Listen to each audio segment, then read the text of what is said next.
Uh, Good afternoon to everybody. Happy, healthy, and wealthy, and hopeful New Year 2021 to everybody. This first meeting of this year.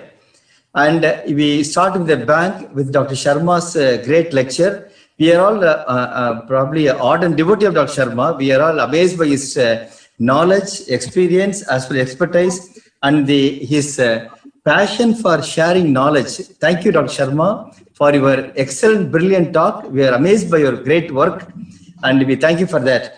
To talk, all of you, Dr. Sharma is not new to our audience. He is well-known faculty and a friend of us. And anyhow, as a customary, I'm a great honor to welcome him.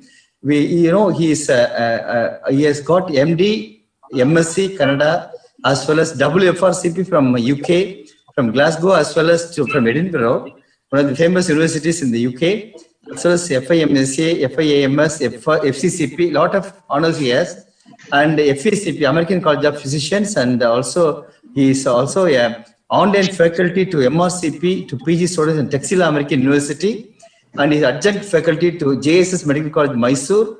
He is a consultant physician at Manipal Hospital, Bangalore, and FIAMS Fellow of the Indian Medical Association Academy of Medical Specialties, visiting faculty to Great Eastern Medical School, Srikakulam, and he is also had, as I told, FRCP from both from Glasgow as well as from Edinburgh, emeritus professor at Rajiv Gandhi Institute of Medical Sciences, and is a former secretary American College of Physicians and a member of the Scientific Advisory Committee of the American College of Physicians, and is fellow of the American College of Physicians 2013.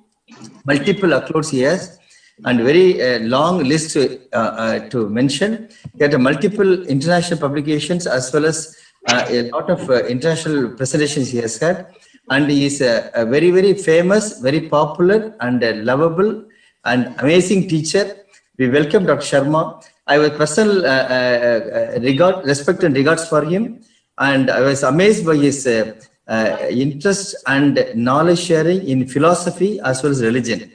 Thank you, sir. You are a multifaceted person. We look forward as a great teacher. Thank you very much, sir. Thank you. Welcome you, sir. Thank you. Thank you. Thank you, sir. Thank you. Thank you very much for a very kind and sweet words. All it is because of the gurus who have made us what we are today. My obeisance to all the gurus, both in life as well as in the field of medicine. Om Shri Guru Namaha. And I always start with the sort of phrase, Idam na mama, means even this is not mine. We are only instrumental in doing what is expected of us. And vaccinology, as you know, is a new science and relatively not very familiar to the doctors. Doctors know how to use a vaccine, what vaccine to be used, but they do not know what is vaccinology. Vaccinology itself is a specialty now in the Western world, particularly after biochemistry and microbiology. They take up vaccinology as a super specialty, particularly molecular genetics and all. So you need to know some basic understanding of the vaccinology part of it, and of course, the practical aspect of which vaccine, what vaccine and all that. And I promise you that this is up to date until today morning. This is available on the website as well as on the YouTube as listed here. So now, let us look at the people who have helped us to do this presentation and thank them. Always, nothing is ours. Nothing is ours, and this is purely an educative purpose for CME. No commercial interest whatsoever. We are not promoting any one particular vaccine or the other. Thanks to all the international and national web resources, and specifically Dr. Kushro Arastu, whose presentation on this topic is really a highlight. And clinicaloptions.com slide set is there, and that has got several important slides on COVID vaccinology. And there is a YouTube video, medcram.com, a YouTube video. And of course, there is Dr. Mahadev Desai's lectures and several other things, and international and national web resources. And I humbly thank all of them for the sort of resources provided. And I acknowledge their contribution. And whatever is taken from them is only in, particularly in special good faith for teaching purpose. Okay. So update on COVID-19 vaccines as we are all here today. Of course, last year we have been battling around February, March, start of COVID, and we were wondering what to do. there is an urgent need for a vaccine at that time. Why?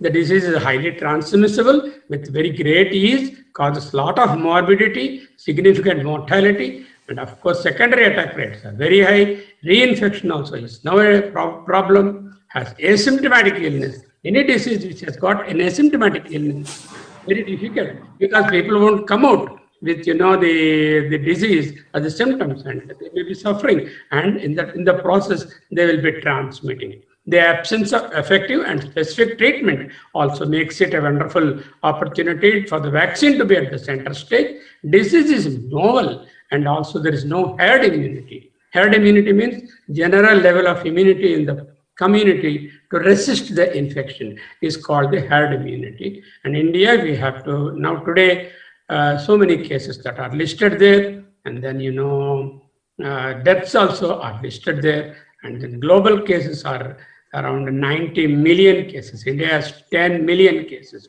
which is just more than 1 crore, 90 million odd cases globally, and around 1.9 million deaths. In the recent times, mankind has never seen a disease which has caused around 2 million deaths in a matter of 8-9 months. India itself is a victim for 151,000 cases who have died and perished. Most of the doctors also have died, we all know. So now, the most important point in this COVID structure, you see, there are what are called which are projecting things, which are called the spike proteins. All of you now know what is the spike protein and how the spike protein would be useful in terms of the virus grafting onto the ACE cell or the angiotensin converting enzyme producing cells in the lung, ACE2 cells, and through the spike only it drills and gets into the cell there. And so obviously the vaccines are targeted to the spike proteins, and needless to say that most of the genetic material related to spike protein is utilized to prepare these vaccines. Now, in any particular disease, in the vaccine development, there will be a traditional overlay of several phases there, the discovery and the target validations, and then the preclinical significance and the manufacturing development process, then the phase 1 trials, around 10 people are studied, 10 plus people, then phase 2 trials, around 100 people or more are studied about the safety and the immunogenicity of the vaccine, and phase 3 trials where safety, efficacy, and then regulatory approvals, everything are required at that point. That is where most of the vaccines, at least 4 important vaccines, have cleared that phase 3 also. And finally, the regulatory approval. And the regulatory approvals, I tell you, there are 3 types of approvals.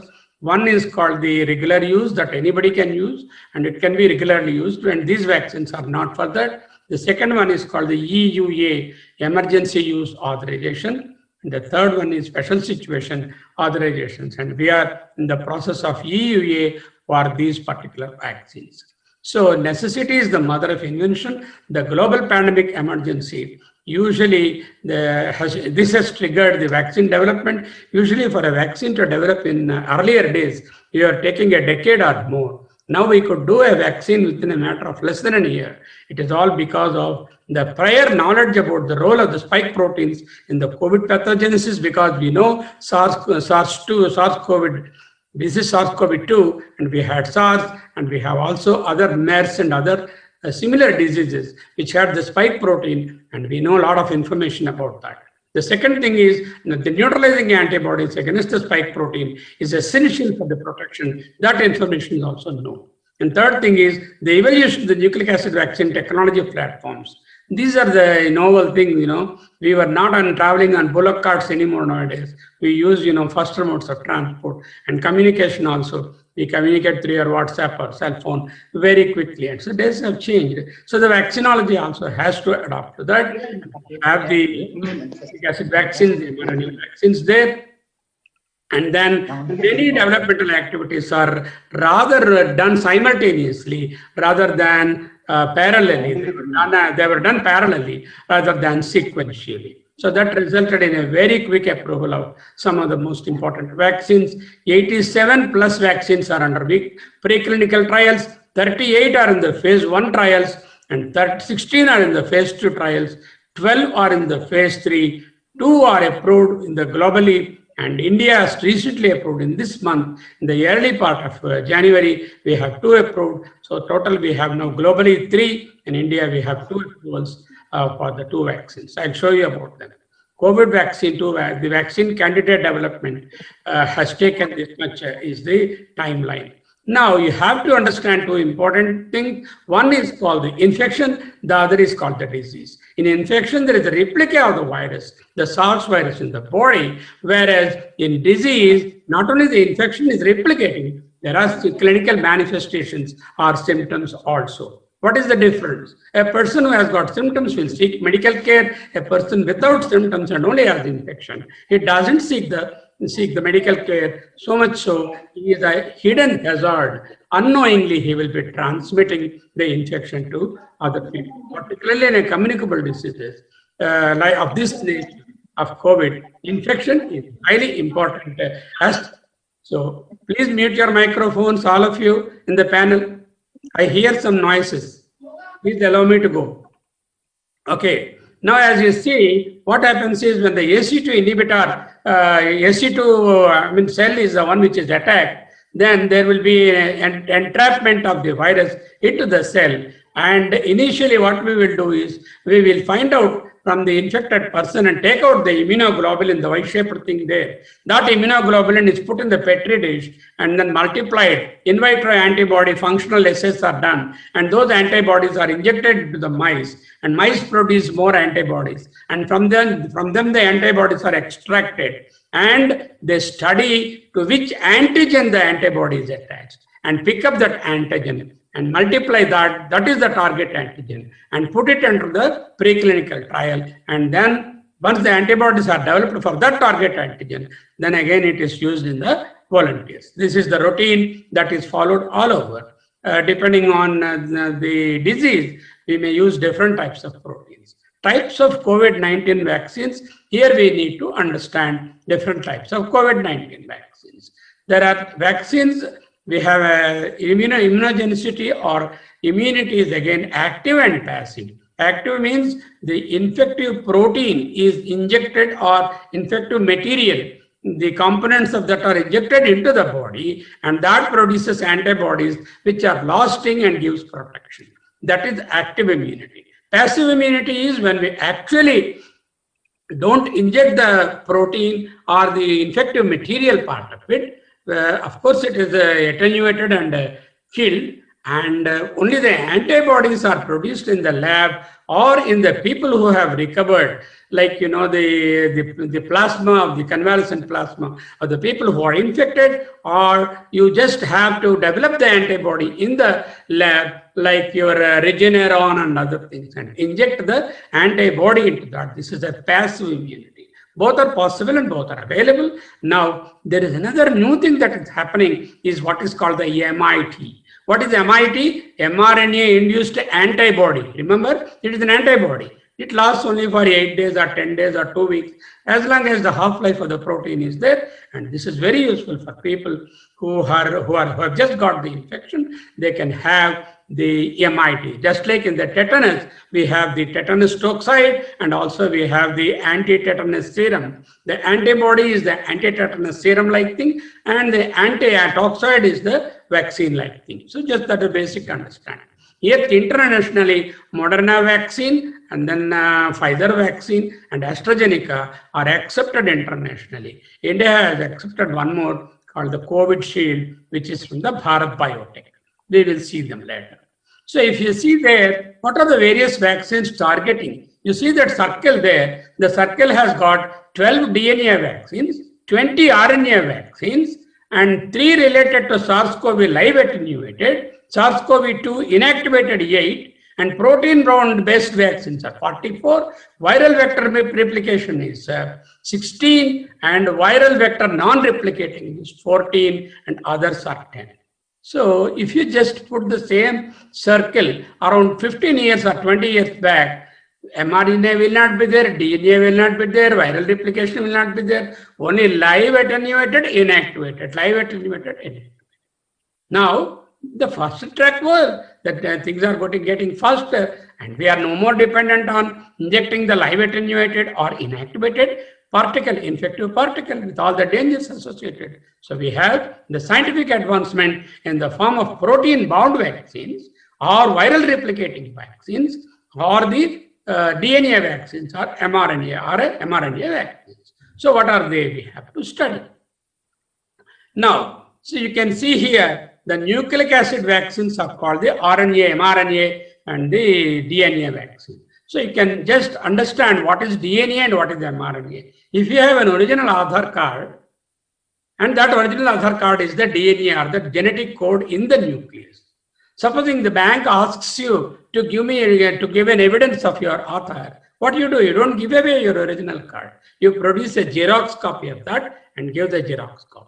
So that's what exactly the body does. Body has the gene which tells that this particular protein, let us say insulin, has to be produced. The gene is there as the original gene in the nucleus, and that gene is copied by RNA. The messenger RNA copy the information in the same sequence as it appears on the Aadhaar card or on the original DNA, and this duplicate is shown to the body, the protein producing factory, to produce similar copies of this one.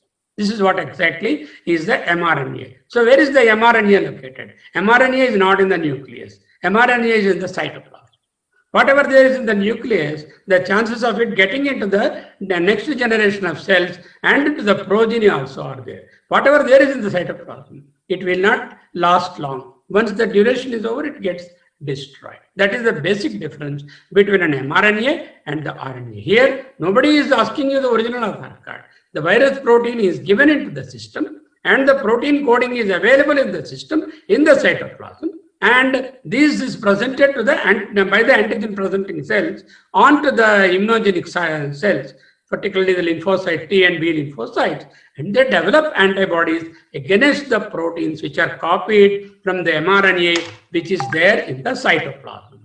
So nucleic acid vaccines are a way ahead compared to the other types of vaccines in terms of so many advantages. And there are DNA vaccines, there are RNA vaccines, there are viral vector vaccines. What is viral vector vaccine? In viral vector vaccine, what you do is you take a vector. Vector means, in simpler terms, it is a carrier. Supposing you wanted to carry a fragile object, what do? It will be broken. So you put it in a box and then take it safely, and then the box is the vector. The inner small fragile object is the one which is essential. The box is not essential. Here what we do is we take viruses which are not pathogenic to human beings, like the sort of adenoviral virus. This adenovirus type 5 or whatever is the type that is chosen, that virus, the viral particle which is the immunogenic part of it is put into that virus. So this is what is called the hybrid technology. So the virus which is inactive virus or the non-pathogenic virus, the adenovirus, is given an information, a bit of the mRNA added to its genetic cycle, and that viral vector is deposited in the skin, in the intramuscular region, and from there it is picked up by the antigen presenting cells, and the outer core is destroyed. The box is opened up and we discard the box and only to take the precious material inside, and the protein is developed against that. So that is almost giving mRNA directly. So here there are two good approaches. One, either you give an mRNA into the cell or allow the mRNA to get into the cell, in the muscle cell, the myocyte, or you give a sort of added virus with the mRNA of the virus, of the COVID virus. What is the outer virus? Outer virus is a non-pathogenic inactive virus, which is a carrier for it to go into the myocyte. There the outer non-important thing is ripped off and only the mRNA is picked up. So that is why DNA vaccines, RNA vaccines, viral vector vaccines, replicating, non-replicating, both types are there. And then your Pfizer vaccine and Moderna vaccine, it is called Mod RNA Moderna. RNA is RNA vaccine, mRNA Moderna vaccine. Pfizer biotech vaccine is also mRNA vaccine, and you have AstraZeneca vaccine, which is approved in this country as the COVID shield. And then you have the Gemellia vaccine and the Janssen vaccine are also of the viral vector type. And then the protein vaccines are viral subunits are added. The Novavax is the viral subunit protein they are using, and then there are called the split viral vaccines are there, and virus-like particle vaccines are there, and finally the actual COVID virus itself is used either in the live attenuated or the inactivated. I told you these are the older technologies. The problem with each one of them is very simple to understand. If you have an mRNA vaccine, it is very fast to develop, and then the technology is in place already in the advanced countries. It is expensive, but needs to be preserved at much lower temperatures. And it doesn't have any problem as far as the allergy or people who have allergic diathesis, people who are immunocompromised, people who are on corticosteroids or things like that. It is very safe to be given. Whereas if you use viral vaccines, there is a chance the viral attenuated virus may mutate and become an infective particle itself and may trigger a new disease, and also it can trigger immunogenicity in people who have allergies and people who have immunocompromised and people who are having the other conditions, hypersensitivity conditions. They are a little riskier. So the best option would be to use a nucleic acid vaccine, and if not a protein vaccine. The protein vaccine is there is no virus is there. The virus has got several proteins, maybe around 600 proteins, of which a few of them are picked up, which are in the spike, and those spike proteins only are used to develop the immunogenicity. So these are virus-like particles or the subunit particles. This is the basic difference in the understanding. Now quickly, going through that, the Oxford AstraZeneca vaccine, you can see what is the type of vaccine, what are the doses required, what is the route, what is the stage of clinical trial, what is the status. The AstraZeneca vaccine, which is now the viral non-replicating vaccine, is by the Serum Institute of India in Pune, and this has become phase 3 trials are over and approved by Government of India in the first week of Jan. It requires 2 doses, 0 day and 4 weeks, that is 28 day. Of course, most of them are intramuscular only, most of them. And then the phase 3 trial is completed and is approved for use. At any moment, it may come into the use in the public. Then you have the Gamaleya Sputnik vaccine, Russian vaccine, which is also viral vaccine. It is also non-replicating type. It is being used without the phase 3 trials. Only after phase 2 trials itself, they started using it in Russia, and now they have completed the phase 3 trials also. It is 0 and 21. You may ask me what is the difference. The carrier virus, the inactive virus I told you, adenovirus 5, and they are using another type of adenovirus. That's all is the only difference. Then you have the Moderna vaccine. Moderna vaccine is the mRNA vaccine, which is the LNP mRNA vaccine. It is the one which is approved in the UK and Western countries, and phase 3 trials are completed. 2 doses, 0 and 28, and BioNTech or BioNTech is the Pfizer vaccine, which is called the 3-LNP vaccine. And then the nucleic acid proteins, LNP is nucleic acid proteins are core will be the lipid core will be there around that. So the mRNA, when you inject into the myocyte, it is a protein after all. mRNA is a sequence of amino acids, a thread of around 10 or 12 amino acids. The moment it gets into the muscle, it is cut and destroyed by your body. So how to protect that? You cover it with a lipid cover. That is called the LNP. LNP covering is given, and the covering is digested in the myocyte, and only the protein is the mRNA is picked up for replication. So there are other things like DNA vaccine, which did pick up very much in an intradermal vaccine, and we have to concentrate mainly on Oxford AstraZeneca, and then the Moderna vaccine, and on the Pfizer vaccine. The Bharat Biotech is the older technology, where you are using the whole virus, inactivate the whole virus and use it. The advantage is it can withstand temperatures of 8 degrees, 6 degrees, 5 degrees in a country like ours. It is cheaper and easy in the community to sort of logistically maintain the temperatures. Whereas mRNA vaccines require much cooler temperatures. In a country like ours, it may be difficult to keep it. Whereas the Oxford vaccine is both advantages. It is not an inactivated vaccine. It is a viral vector replicating vaccine. At the same time, It has temperatures need not be minus 70, minus 60 like that as for the Pfizer. For the Pfizer vaccine to be active, you have to keep it in the sort of minus temperatures in the refrigerator at minus 5, minus 8. It tries only for a week or so. Once you can't keep it in the ice pack and carry on like that. Whereas the Moderna vaccine is comparatively better placed compared to the Pfizer. Cost also is a factor. mRNA and N-biotech are costlier compared to your Oxford vaccine. Maybe India, though it has approved both the vaccines, the AstraZeneca and the Bharat Biotech, government might try to push the Oxford AstraZeneca vaccine, the policy decision by the steering committee headed by the DG of the ICMR as well as the drug controller is on. And we may get a sort of introduction for both of them or one of them. We don't know. So then you may ask me, why so many multiple vaccines? See, if you have a multiple approaches, we don't know whether we will be successful with one approach or the other.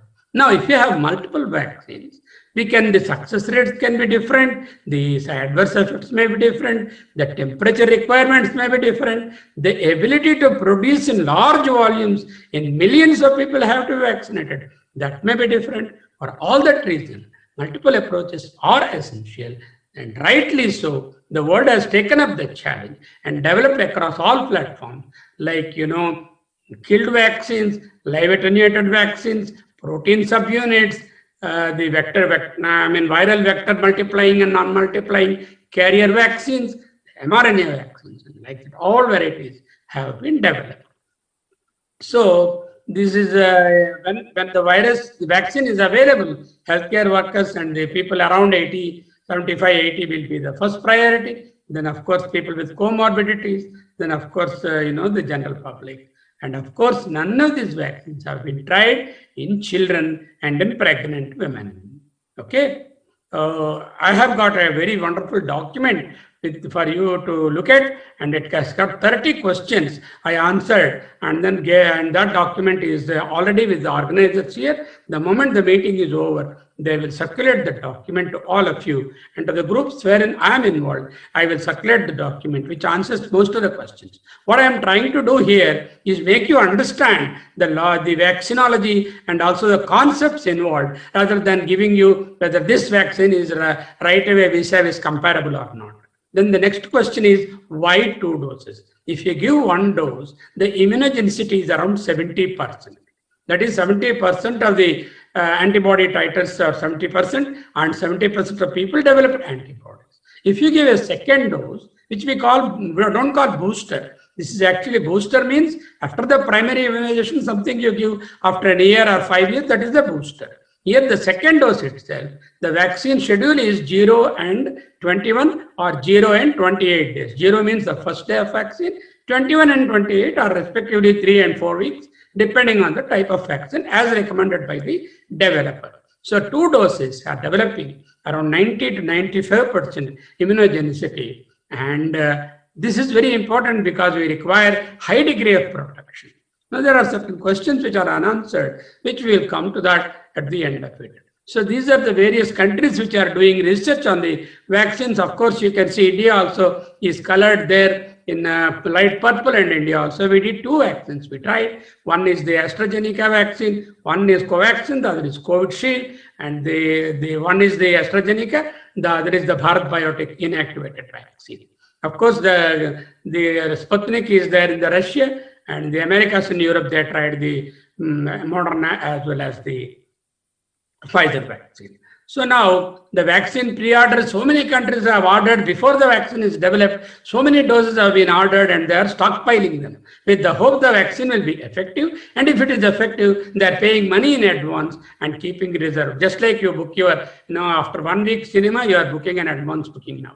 Like that, these are people are already making advance booking and betting on their, things that the vaccine would come out successful. Luckily for them. For those who have stocked, AstraZeneca, Moderna, Pfizer have cleared the decks and they're in for usage. Likewise, Novavax also is getting ready. So different kinds of vaccines I have. I'm not going to, this presentation I am sharing you can read for yourself. The first type of vaccine is the DNA vaccine, where the viral DNA material is viral RNA is incorporated into the host DNA, and that produces mRNA or the Xerox copies from which the protein is made. There's a little risk in that because here the material has to go into our nucleus of our cells, and then has to produce the mRNA. Whereas if you use the mRNA, so the mRNA vaccines, only the coded part of the ribbon-like thing with the proteins there, the amino acid sequence there, is given into the system by an injection. Of course, there is a sort of a lipid covering LNP is there, but not to be destroyed when it is injected. And what is it happens? The myocytes will eat that. Anything that is there, it enters the cell membrane and it will be in the cytoplasm of the myocyte. Doesn't enter the nucleus because it is an mRNA. It has got no business to go into the original Aadhaar card or the nucleus part of it. So this mRNA is there in the myocyte, and what happens? The mRNA multiplies inside. There are ribosomes. They produce multiple copies. These multiple copies are expressed on the cell surface of the myocyte, muscle cell. Okay, when the cell surface has got these various antigens, the antigen presenting cells, antigen presenting cells, the APCs, they recognize the abnormal protein on the top or the cell surface of the mRNA. So once these antigen presenting cells are there, they pick up this particular protein antigen and take it to the nearest lymph node where T cells and B cells are available, and these will go and tell, look here, our myocytes in the left deltoid of this fellow has got somebody on the top of each cell, and these are the proteins. We have brought a sample. You look at it, whether it is good to have or you want to destroy. Then the immunocytes there, the T lymphocytes, and they will smell. Oh, this is not a normal protein. This is a special protein for which we have to make antibodies. Supposing this protein is produced in large numbers by probably any other devil or infective agent, these antibodies we develop will be very useful. The body thinks so, and the immunocytes are recruited. The T cell and B cell immunity is stimulated in a matter of around a week or 10 days. 70-80% of immunity develops. You give the second dose, the same thing happens. It is augmented, and 90%, 95% of the antibodies are developed. Where are they? They are no more in the lymph nodes. They circulate all over the body like police people making a survey all over the body. The moment coronavirus tries to come inside, it sees the same protein on the coronavirus spike protein, and already we have the gun for that, the antibody, it holds that and destroys. This is how exactly the mRNA vaccines act.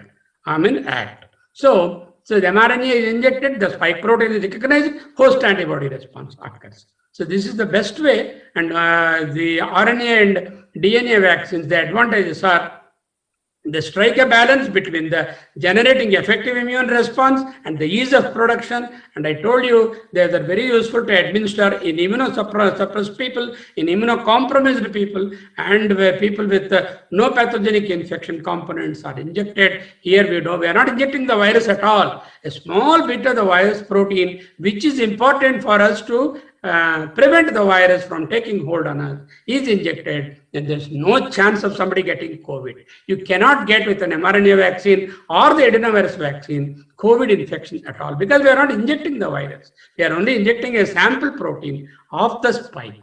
So when you do the second thing is when you do the next one is the vector vaccines. The vector vaccines are where what you do is you take the coronavirus. One second.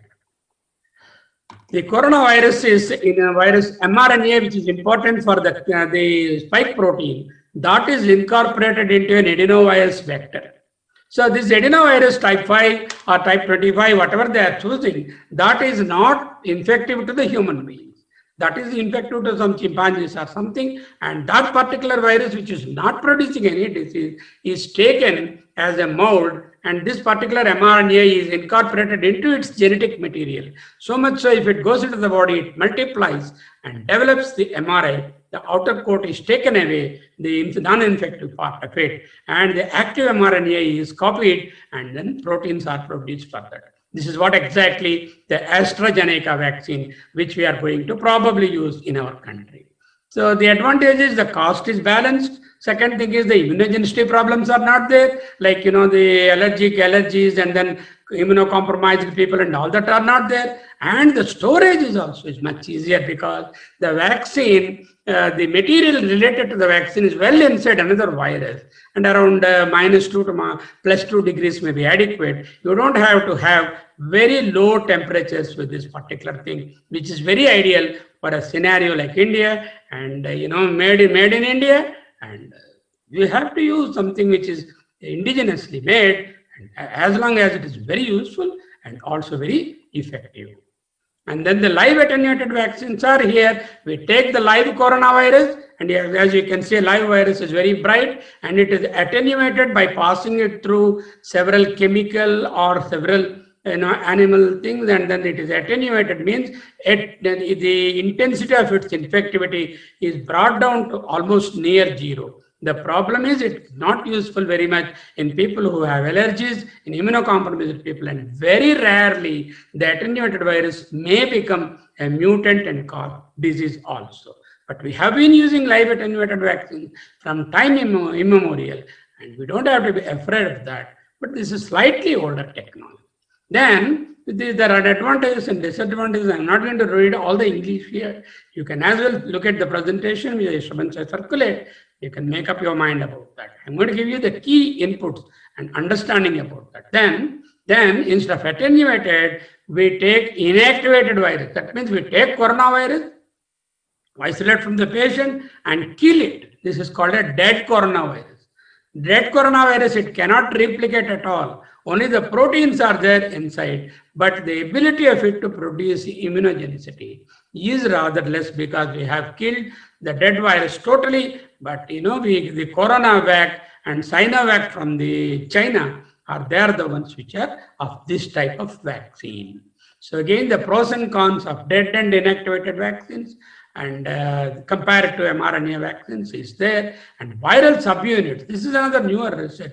These are called the viral particles, viral subunits. Instead of taking the whole virus, only the protein part of the virus is extracted, and that is injected directly without taking the mRNA copy of that.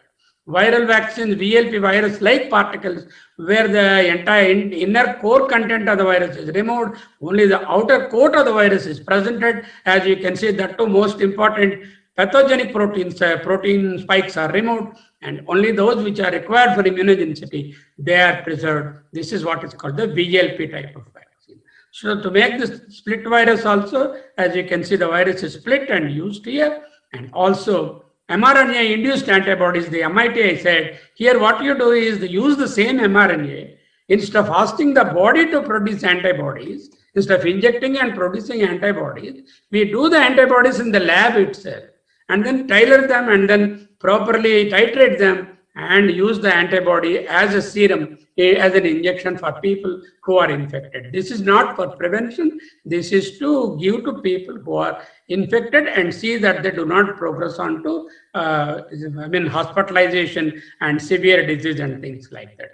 The advantage is it is ready-made antibody, and that it will work immediately. There is no waiting time. There are no 2 doses. The disadvantage is the antibody that we prepare in the lab will have some lifespan, and after that the antibody is disintegrated in the body, so may have to re-inject if necessary. But the COVID illness is around 2 to 3 weeks, and this is good enough, even single injection. The convalescent plasma is a naturally made extracted antibody. mRNA is a lab-made antibody. That's the only difference.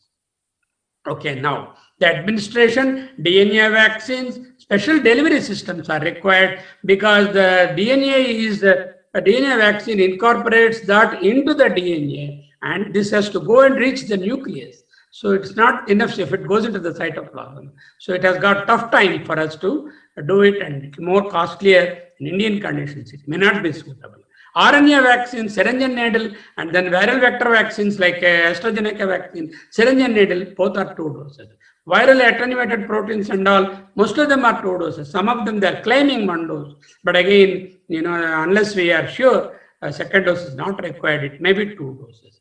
Nucleic acid vaccines, the DNA vaccine requires special facility to prepare, special technology to inject. Here, ease of production is very much there with the RNA vaccine, with the viral vaccines. So cashing on the 2 advantages.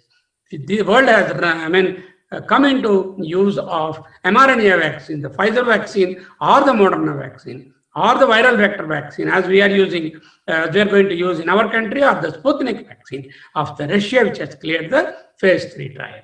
So these are the 4 vaccines which will be our best bet for the corona. There are several things in the pipeline which you can go through: the preclinical evaluation, investigation of a new drug, phase 3 trials and phase 4 trials. So you may have to understand one difference between an efficacy trial and an effectiveness trial. In an efficacy trial, it is done under controlled conditions, whereas the people are given under observation directly and they are studied for all possible side effects, dose titration, antibody production, and everything. And the cold chains are, everything is perfectly maintained under the ideal conditions. Effectiveness is not under ideal conditions. It is under field conditions. Tomorrow I take it and give in the villages of Tamil Nadu, how the vaccine will fare in terms of the people. Because there, the people are totally healthy people. Here, all sorts of people will be there. People who had infection, who had a symptomatic illness, who had already immunity in that. Depending on the herd immunity, the effectiveness may not be same as the efficacy. Efficacy, if it is 95%, usually it gets translated to 85 or 80% in the effectiveness. There is a slip between the efficacy to effectiveness that we have to accept always. And the effectiveness trials are the phase 4 trials. Once we start giving the vaccine, the adverse reactions, the severe adverse reactions, the antibodies, everything will be monitored. And that is effectiveness trial. Okay, so we have completed the efficacy trials. Again, coming back to the slide shown earlier, the Moderna vaccine, the BioNTech, the Pfizer vaccine are complete already and they're available and being used in the Western world. And Gamaleya vaccine is being used in Russia, and that is an adenoviral vector. And we are through probably to use the adenoviral vector vaccine, non-replicating type, the Oxford Zeneca vaccine. That is also completed phase 3. The other one is the Bharat Biotech, which is a live attenuated vaccine. So when you compare the vaccines, there are scientific studies comparing them in the phase 2 trials and phase 3 trials. And these tables tell us that they have included people of all sorts of racial groups, and people above 16 years are used. Women and pregnant women and children are not studied in this. And in this slide, you have the dose titration, 25 micrograms, 100 micrograms, 250 micrograms. It appeared that 100 micrograms is the optimal dose. You can see, if you see a red tip there are severe adverse reactions. In most of the bars here, you see either green or blue tip. That means the side effects are very, very mild, like any other vaccine. Very few side effects have been reported. That is the summary of all these bars there. Not many are having the red tips, and those with the higher dose only had the red tip. Those with medium and lower dose that did not have that. So what is the storage form of the material is the DNA. Then the copied Xerox copy is the mRNA. The storage is the hard disk. The software is the mRNA. And protein is the application. So you have a hard disk in your computer, which is like your genetic, this one, or the DNA, and the mRNA is the software, the Windows software, and in the Windows you are using an application like a Zoom application, which is a protein. You can do like that. You can understand that I am using the hard disk of my computer, on which the software of Windows is there, on which I am using an application. Likewise, the mRNA is the software, the application is the protein. So you see in this, the genetic material is in mRNA vaccine, the genetic material is injected into the cytoplasm and not into the nucleus. For it to be stable, it is held by two unimportant regions, the 5' region and the 3' region. In the body, those two are snapped off. The blue part, which is the active part, is used for copying into the into the top of the cell, on the surface of the cell. So again, mRNA vaccines, the BNT, that is the Pfizer vaccine, and Moderna vaccine, when you compare them, so there is both of them have cleared now the phase 3 trials, and then the case count 170 and 190. The next slide will show you the efficacy. Here you see the Moderna on the right side and the Pfizer BioNTech on the right. The left side, the frequency is there, 1 in 22 or plus minus 7 days. Here 1 in 29 plus minus 14 days. So the efficacy there is around 90-95% Pfizer BioNTech, and then the 94% with the mRNA Moderna vaccine. That 30,000 people are studied, different sort of ethnicities. Out of them, they had 95 cases. 90 were in the placebo and only 5 cases in the vaccine. 0 cases which were severe. Whereas there, we have 43,661 studied, 170 cases occurred. 9 out of the 10 cases of the severe cases are occurred only in the placebo group. So much so, it appears that both the vaccines are quite good and very efficacious. This is the CHAdOx1, the AstraZeneca vaccine, the Oxford vaccine, actually developed in the Oxford and tried in India as one of the arms of the Oxford vaccine. India also, we have tried that. This is an adenoviral vector, is used in adenovirus, which is chimpanzee adenoviral vectored vaccine, which is used, and which this vaccine, chimpanzee viral vector, is innocuous to us. That is used as a carrier or a packing box that we send a precious material. You can see here, anything red is very severe, severe adverse reactions. The yellow and orange are mild and moderate. You can see most of them are yellow and orange are none. And they are like any other vaccine. So one need not worry about the side effect profile of this vaccine, which is probably going to be used in India. And also the days, depending on the days, clinical symptoms like chills, fatigue, fever, headache, joint pain, malaise, everything is very, very low in its occurrence. And then the systemic reactions are also few and far between. So they're very safe. So now, there's another vaccine, the Sputnik vaccine is adenoviral 5. This is CanSino vaccine and also the Sputnik vaccine. And the adenoviral AD5 vector vaccine against safety profile. Safety profile is quite good, and we don't have any adverse events. Now the variables associated with seroconversion. What is important is, what is the ultimate objective? Ultimate objective is to prevent COVID, but to assess that, it takes long time. The indirect objective or the secondary objective is to see the antibodies, hoping the antibodies are protective.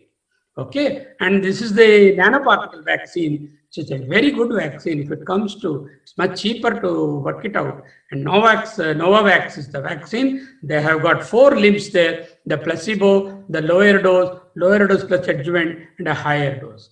And it has not yet cleared the phase 3 trials.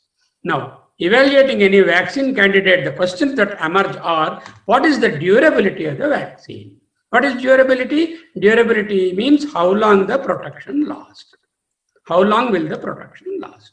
Is it, suppose the protection lasts for 15 days. Nobody would buy that, because 15 days protection is nothing. At least it should protect for any year. Otherwise, it is not going to be useful. Second thing is, we cannot go on giving the vaccine every 1 month, 2 months. So if it is at least once in a year like the flu vaccine, we may probably take that advantage, and then every year we give a sort of another shot to those people who are, to all the communities there. Then the second thing is safety aspect. The safety aspect is always studied, because when we are introducing a foreign protein or foreign mRNA, what could be the adverse effects? And how long we will have to see it, short term and long term. The third issue is storage and distribution. How efficacious is the vaccine? How long the protection lasts? What are the side effects, short term and long term? And also, what is the storage problem and distribution problems? These are the ones which we need to understand. Now, what are the things which are not yet answered? The durability of the immunity. It is expected to last 9 months. But we have not yet completed that 9-month phase in any particular vaccine. It is hoped that it will be at least 9 months or 1 year, probably. They're targeting for 1 year.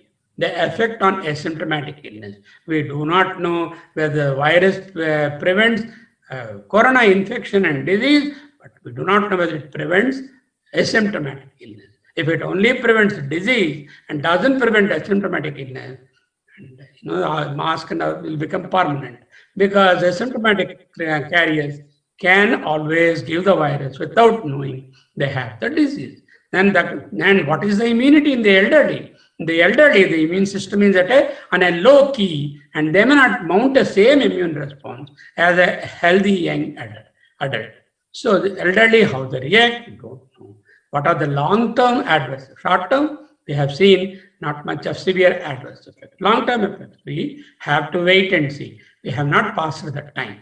Are the antibodies protective in the real world? We are demonstrating antibodies in the lab in the people who are vaccinated. Are they really protective? Or are they masquerading as antibodies and not doing anything? Like, they are called non-neutralizing antibodies. Non-neutralizing antibodies are not protective. Of course, labs we have tested and seen that they are neutralizing antibodies only, whether in the effectiveness trials, whether the real world protection will be there.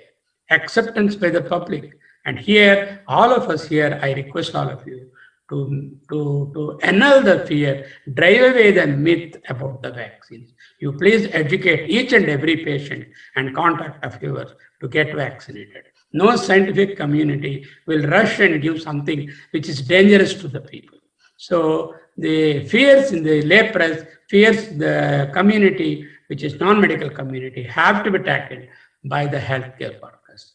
Organizing mass vaccination will be a big issue. That 2 doses have to be given. There will be people who will be missing the second dose, what to do with them, when to give booster, after 1 year, either annual or once in 2 years. All these questions are not answered as yet. Now, there is a bit of optimism and pessimism for everything. If somebody looks at this picture, you can see the dark shaped figures of a person's there standing. If you are pessimistic, if you are optimistic, you see the beautifully carved out white pillars if you project your eyes onto the white part of it. So the vaccines do have their darker side, problems may be there, but it appears that the brighter side is much, much higher than the darker side. This is what the scientific community can offer you at this moment. And finally, what is the road? The road is now where it was very bumpy, like even bullock carts cannot travel in March, April, and there was no road at all for the corona. Now you see the sun at the horizon. The sun is rising. There's a lot of hope. Light is there. There's no doubt about it. We have got a beautiful sun coming up. And the road is now well paved, and it has got the 2 lanes, a lane of protection and a lane of treatment, and that is going to be there. How do I protect? By the shot is one way of looking at it. By the other one is the SMS. What is SMS? Handshake and all that social distancing should be avoided, should be maintained, and immediate close contact should be avoided. That 6 feet distance, 2 meter distance is imperative. The M is the mask. Many people I see wearing masks, but they wear here or here. What is the use? Unless the private parts are covered. What are the private parts? Nose and mouth are today's private parts. Can we venture to go into the public without covering our private parts? This question we have to answer to ourselves. If yes, we can go without covering the nose and mouth. Which civilized person will go into the public without covering the private parts?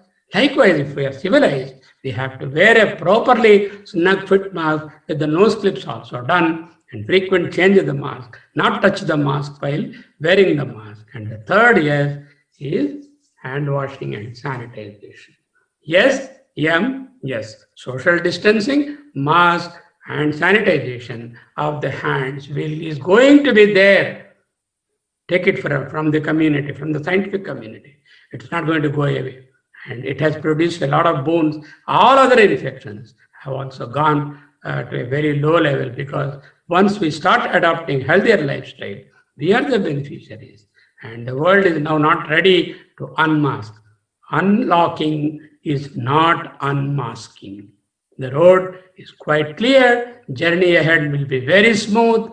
And of course, we have not yet reached our village or the town. Soon we will be reaching. And all of us should celebrate that humanity has conquered the coronavirus in such a short time by developing 4 important vaccines against that killer disease. One question you will all ask me about the mutant virus.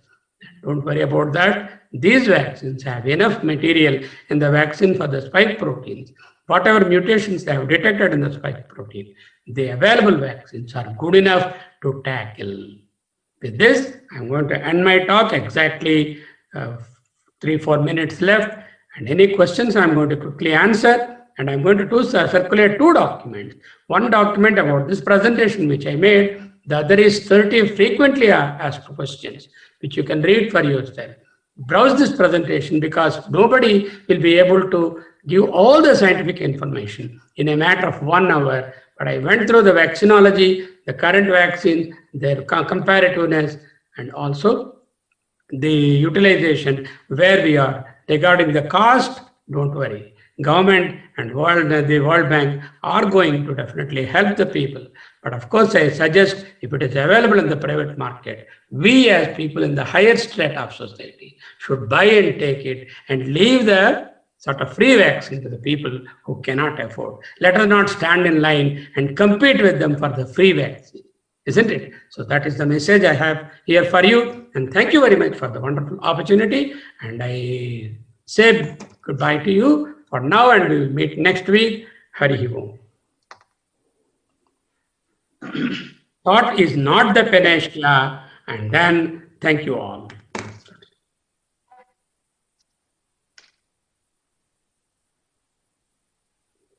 So one question, can I have AstraZeneca vaccine first and next have biotech vaccine in the second? Both the doses should be the same vaccine. It will not work because the mechanism is different. You have to have either AstraZeneca vaccine or the mRNA vaccine or any one of the two. It's only antibody production. It's only antibody production. Both are going to produce antibodies, isn't it? I know the type of antibodies generated are different. And the immunogenicity is different. The target proteins are slightly different. Now, from the way you said, Pfizer vaccine seems to be the best. But I don't think Pfizer is available in India now, no? We can't because 70 degrees and minus 70s and minus 20s and minus 30s. My country will not be able to make it. You cannot restore. Yeah. Maybe it's not. So the best thing is AstraZeneca, and we all doctors will get AstraZeneca vaccine, isn't it? Yes. That looks like that. AstraZeneca is very good. It is a adenoviral vector vaccine. It's quite potent and easier to maintain, and cost-wise is also much better. Sir, are we using mRNA induced antibody MIT in our hospitals here? Are we using? They are available. Regeneron is available, and if you want, you can use. Manipal Hospital uses that. MIT antibodies are available.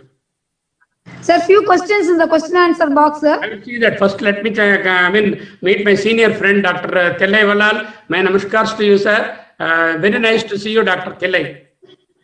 Okay, sir. All of you listen to the excellent exposition of our Dr. Sharma. Exhaustive. I never expected such exhaustive talk, and it is very comprehensive. And though many questions unanswered by the world, you have to long road ahead. I was quite impressed by your last line. You told doctors should the unlocking is not unmasking. And I've seen when I go for the walk in the beach, I've seen 90% are not without mask in the beach in Chennai. SMS should not be forgotten. It's very important, and we appreciate your extensive and exhaustive talk. Thank you very much, sir. Great talk. What was very interesting was covering your private parts. That was fantastic. It really makes several occasions on scientific forum. Thank you. No, sir, there are few Dr. Kailash. I'll read it out for you and then answer. Sir, any studies undergoing in pregnant women? Not yet. The phase 2 trials are there, not phase 3. No phase 3 trial is just in pregnant women. But then, having said that, I'm going to show you very quickly some other things. I will share it for you. If you allow me, that is also very useful. Probably I'll share that. I kept it ready. And then maybe 5 minutes I will take, not much. So... That will answer some of the questions posed by the friends here.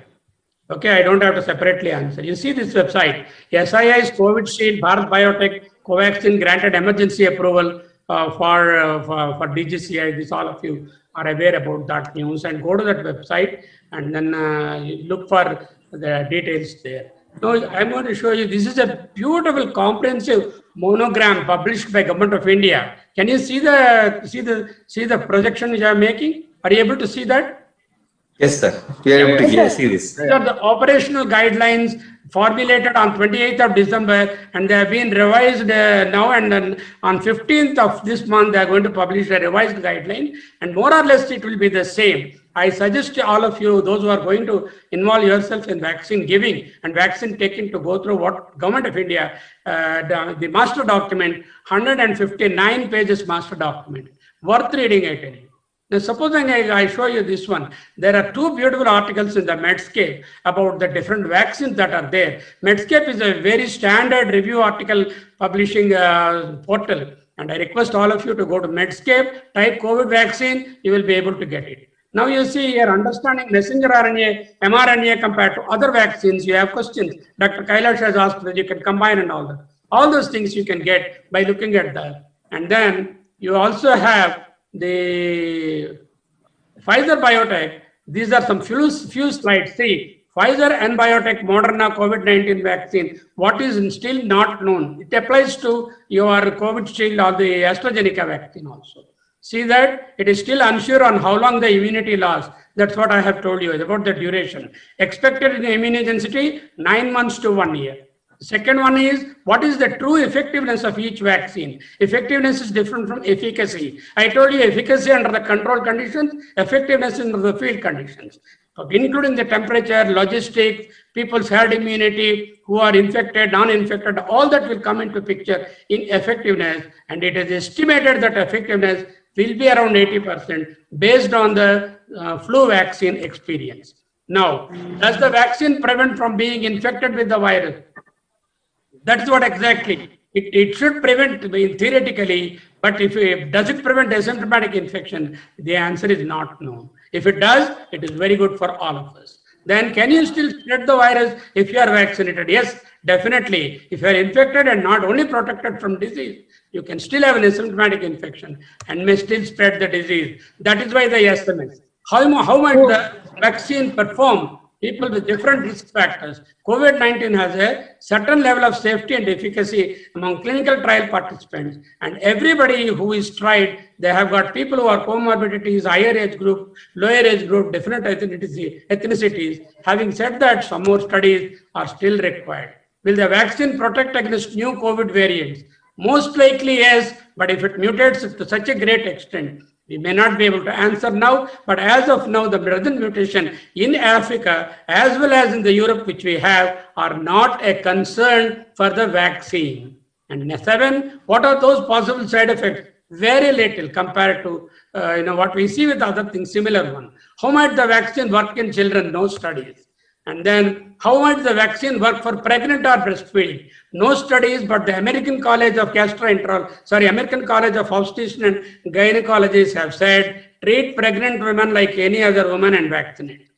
For now, that's what they have ruled in. But same strategy may not be there in India. It depends upon Indian government stand. But ACOG has said, don't worry, just treat them like, you have a weapon to prevent. So how many women are going to be really pregnant out of the total woman population? Very small number. So you take the risk.